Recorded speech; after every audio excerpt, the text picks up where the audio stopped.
আদর্শ আলাদা, অভিজ্ঞতা আলাদা, দৃষ্টিভঙ্গিও আলাদা, কিন্তু তারপরেও আমরা একসাথে বসেছি, আলোচনা করছি, কারণ আমরা সবাই দেশের জন্য, দেশের মানুষের জন্য ভাবছি।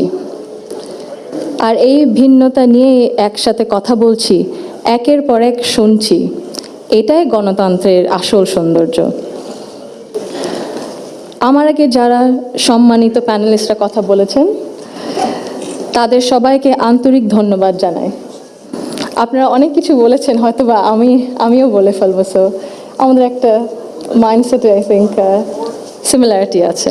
আমার খুব ভালো লেগেছে শুনে। আমি আজ এখানে দাঁড়িয়েছি ভিন্ন এক অনুভূতি ও আবেগ নিয়ে।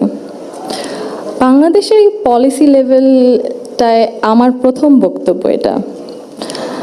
আমি এমন কেউ নয় যার কাছে সব প্রশ্নের উত্তর আছে বা সব সমস্যার সমাধান জানা আছে।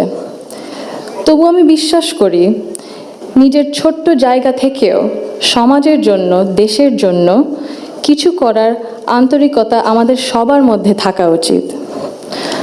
আজ আমি এসেছি শুধু শুনতে, শিখতে এবং একসাথে কাজ করার মনোভাব নিয়ে এগিয়ে যেতে।